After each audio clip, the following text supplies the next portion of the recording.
3 বছর 2.5 মাস এই তো মোটামুটি ভালো। যারা বর্তমানে নতুন যাইতেছে তারা পরিস্থিতি খুব খারাপ।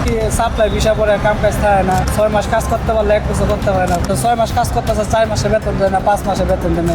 প্রচুর নিতে এখানে মনে করেন আপনার একটা জায়গা পড়াই লাগবো, একটা রুমের মধ্যে প্রায় ম্যাক্সিমাম 200-250 লোক লাগবে।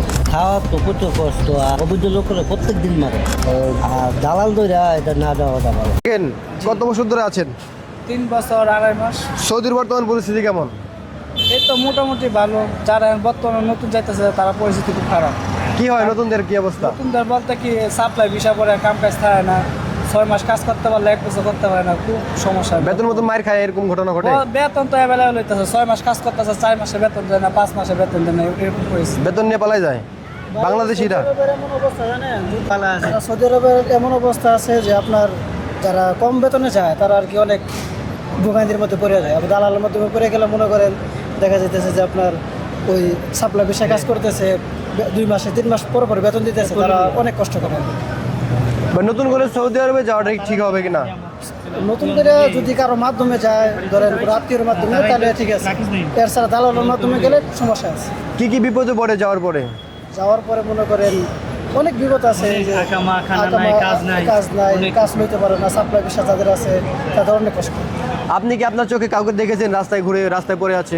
ভাই আমার জানা মতে আমার আত্মীয়ই, আমার এক পাড়াপড়শি ভাই লাগে, মনে করেন রাস্তার পাশে আমি নিজে দেখছি যে রাস্তার পাশে গাছের নিচে শুয়ে রয়েছে, তারা নিয়ে মনে করেন আমি হোটেলে খাওয়াইছি।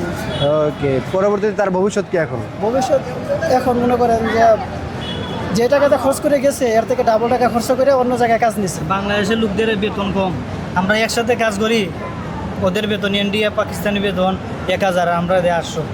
ওকে, ভাই কি কাজে আছেন? আমরা হসপিটালের কাজ। Hospital cleaner. নাম কি হসপিটালের? কিং ফয়সাল। সবাই কি একই কোম্পানি? একই কোম্পানি। কয়জন ভাই একসাথে? আমরা এক লগে 6 জন এসেছি। 6 জন ছুটিতে আসছিলেন একসাথে এবং যাচ্ছেন একসাথে সবাই। মাশাআল্লাহ মাশাআল্লাহ। ভাই আমাদের জন্য। আপনার বাড়ি কোন জেলায়? আমার বাড়ি হলো ভোলা, আপনার? সিলেট সুনামগঞ্জ। মাইমেসি ফুলপুরি কিশোরগঞ্জ। অনেক ধন্যবাদ ভাই, সবাইকে দেখে খুবই ভালো লাগলো। আসসালামু আলাইকুম। প্রবাসীকে দুঃখ কষ্ট একটু আপনারা বললেন। আমরা তো 8 বছর। কি করেন, কি কাজে আছেন? আমি বলদিয়া কোম্পানি। বলদিয়া, মালয়েশিয়াতে বলদিয়া আছে তো, বাংলাদেশিরা কাজ করে। স্যালারি কত এখানে বলদিয়াতে? 2200 রিঙ্গিত। তাহলে তো সৌদির থেকে অনেক ভালো। সৌদিতে বলদিয়াতে 800 রিয়াল বেতন মাত্র। ভাই ওই যে কি যেন কয়, মালয়েশিয়ার জেলখানা যারা যায় ট্যুরিস্টে অবৈধ হয়ে যায়, বা কোম্পানির থেকে যারা ব্যাগে ট্যাগে যায়, যাকে অপারেশন দিয়ে ধরে, জেলের মধ্যে তাদের কি নির্যাতন করে? প্রচুর নিতে কি করে ভিতরে? এখানে মনে করেন আপনার একটা জায়গা পড়াই লাগবো, জায়গা পড়াই লাগতে একটা রুমের মধ্যে প্রায় ম্যাক্সিমাম 200-250 লোক লাগবে। 200-250 লোক একটা রুমের মধ্যে, তাই শুধু একটা রুমের মধ্যে বুঝেন না, অলম্ব অবস্থাটা। থাকা খাওয়ার কি অবস্থা? খাওয়ার কি অবস্থা? খাওয়া তো প্রচুর কষ্ট। আর মনে করেন প্রত্যেক দিন অভিযোগ লোক করে প্রত্যেক দিন মারে। মারে? প্রত্যেক দিন। কতটুকু মারে? অনেক, প্রচুর। রিমান্ডের মতো? রিমান্ডের মতন লড় দিয়ে আসে দা ভাইরা, রিমান্ডের চেয়ে বেশি? অনেক বেশি। ওকে, কারেন্টের শখ দেয়নি? দেয়, যারা অবৈধ পথে যা তাদের কষ্ট ওই বেশি। ওকে ওকে। এই যে নতুন করে ভাই ট্যুরিস্টে যাওয়া ঠিক হবে মালয়েশিয়াতে? টুরিস্টের নির্দিষ্ট লোক থাকলে, যে নির্দিষ্ট লোক আছে, যেরকম আমি আছি, আমার বাইরে নিলে আমি তো আমার বাইরে খারাপ কিছু দিব না, এরকম হইলে যাওয়া যায়। আর দালাল দইরা এটা না যাওয়াটা ভালো, অনেক ভালো। ভাই কত বছর আছেন মালয়েশিয়াতে? 8 বছর। ভাইয়ের বাড়ি কোথায়? ব্রাহ্মণবাড়িয়া। ব্রাহ্মণবাড়িয়া। ওকে, অনেক ধন্যবাদ ভাই। দুবাই থেকে এক ভাই মাত্র দেশে ফিরলেন, জানার চেষ্টা করবো দুবাইয়ের পরিস্থিতি কেমন। আসসালামু আলাইকুম ভাই। দুবাইতে কত বছর? দুবাইতে 14 বছর। 14 বছর। ভাই দুবাইয়ের অবস্থা কেমন এখন? আলহামদুলিল্লাহ ভালোই। ভালোই। মিসাইল টিসাইল মারে এখানে? ওই আমরা তো এরকম দেখলাম না কিছু। দেখেন নাই কিছু? ওই আজকে অনেকে বললো যে আজকেও নাকি মারছে এয়ারপোর্টে থাকতে। এখন মারলে তো আমরা তো আর দেখি না এখনো কিছু, কি মারছে না কি করছে। ওকে, আমরা তো কোনো তথ্য না, অনেকে বলতেছে যে প্রতিনিয়ত নাকি মারে 2 দিন পরে পরে, এরকম একটা তথ্য কিন্তু শুনছি আসলে। আমরা তো ওরকম দেখি না এগুলো কিছু, দেখলে তো বলতাম। কোন শহরে থাকেন আপনি? আমি আবুধাবিও ছিলাম, তারপরে আজমানও ছিলাম। আচ্ছা, এই যে যুদ্ধের যে ভয়াবহতা বা যুদ্ধের যে একটা পরিস্থিতিটা কোন শহরে বেশি হচ্ছে? এটা আমার জানা নাই। জানা নাই। ওকে, ভাই কি ভয়ে কথা বলতেছেন নাকি? ওই কথা বলবো কেন?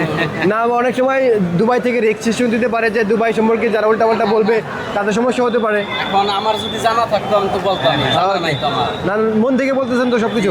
আচ্ছা, ঠিক আছে, অনেক ধন্যবাদ। বাইরে আসছেন, কোন জেলা থেকে আসছেন? নিতে আসছেন কি?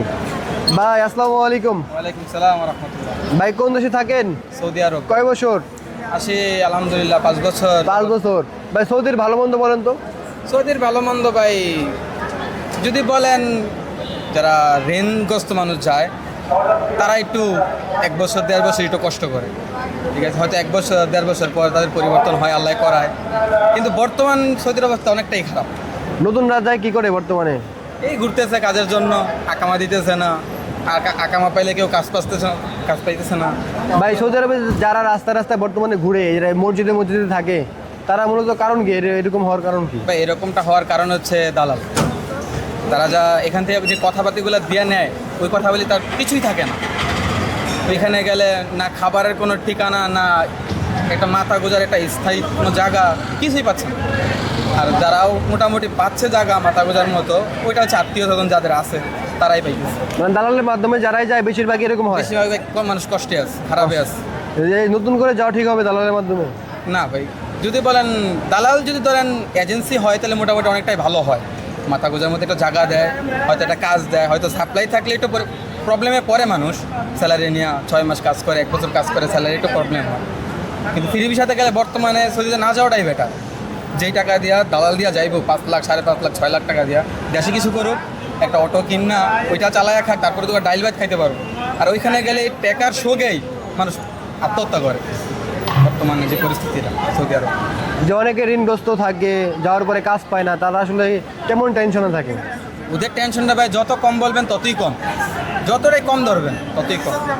একে তো ঋণগ্রস্ত মানুষের মাথা খায়, বছর শেষ হইলে লাভের টাকা থাকে বা কিস্তিতে টাকা থাকে, সে খাক না খাক কিন্তু ওইগুলা তো আর সারে না।